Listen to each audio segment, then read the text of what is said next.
I'm finally becoming well versed in D&D, so now I can watch this video. Everyone's lying about the dice. D&D, Dungeons, Dragons, TTRPGs. I didn't know you could put hashtags in the title of the video. Does it do anything? Well, anyways, welcome back to another video, folks. Sending out a lot of love. Everyone is lying about Whoop the Dice by Z Bashu. And let's check it out now that let's see with how much I've learned over the past month and a half about D&D. Brought to you by a paid advertisement. I think a month, but for Tailspire. Welcome to Dice 101. In Lesson 1, we'll be talking about the Noble D20. In Dungeons & Dragons, anytime you're trying to determine the success of a save, action, attack, or check, you do so with a 20-sided die.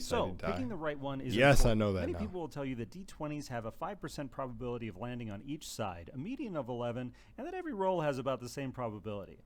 These people are either lying to themselves or, more likely, lying to their super prodigies. We'll get into that later. Dice have personalities, and it's important to scout those personalities out before committing to any die. In Lesson 1, we'll be covering the most important technique for any TTRPG player, scouting.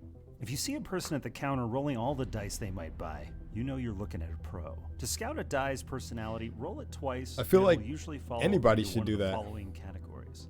A blorb. These are dice that hit the table and stop rolling immediately. Blorbs generally land 2 numbers to the right of where they stand in your palm. They're the dice of cheaters and thieves. So maybe pick one up. 2 Cheaters high and rolls thieves. On an ugly die reveals a diamond in the rough. Buy it immediately.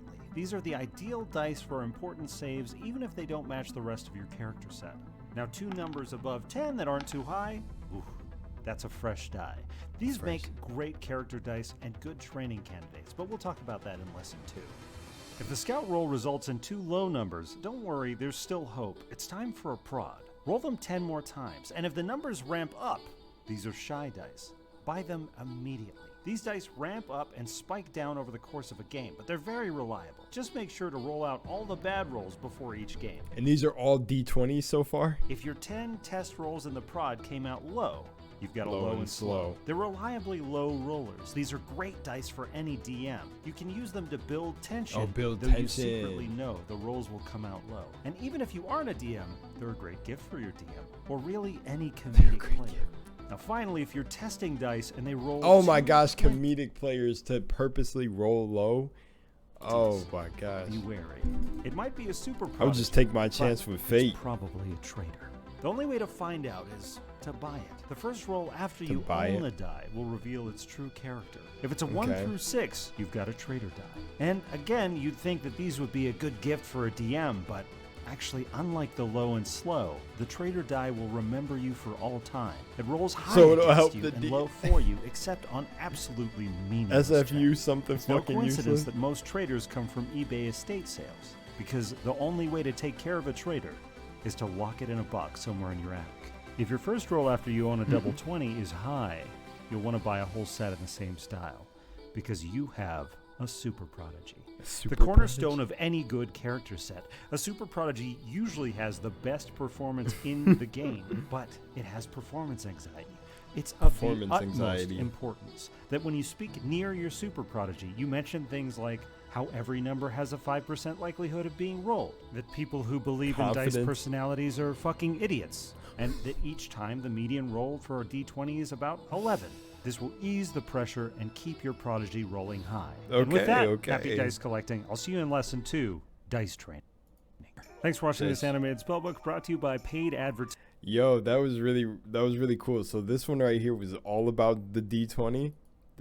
The one, the traitor dice sounds funny. Like, all of it sounds funny. And the part where he said that people who pay attention or think dice have personalities are fucking idiots or whatever. Nah, that is completely true with anything. No, that like everything has a personality. To be honest, you're the literal creator of your reality. So anything you put energy into becomes alive to you. You give things personalities, and everything is energy. So technically, you do boost performance depending on what you say to certain things.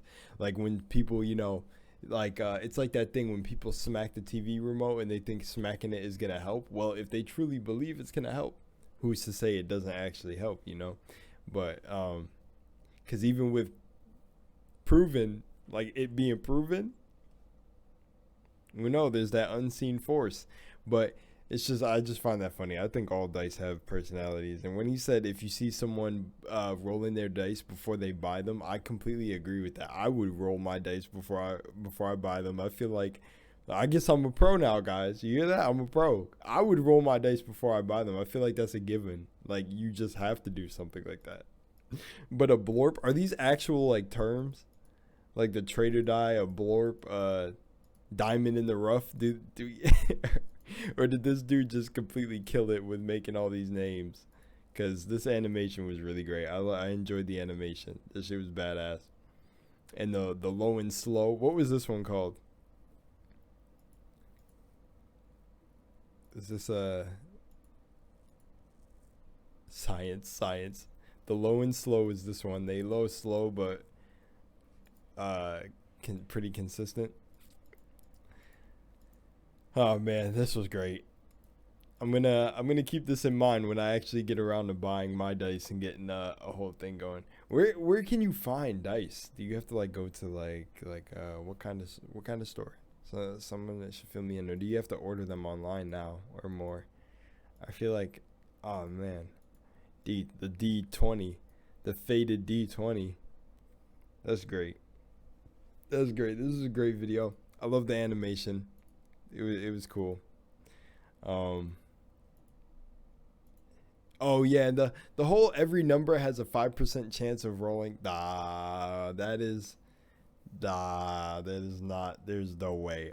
After watching Critical Role now and witnessing a lot of their rolls, I've seen natural ones come out more than anything else I've ever seen, and shit like that. And I've seen with the mighty 9, I've seen the probability of 9 being rolled like 80% of the time. That shit is crazy. But yeah, that's really dope. Speak to your dice. Give them some life. Speak life into them and roll those bitches. I'll see you in the next video. Peace. Much love and light, guys. Peace.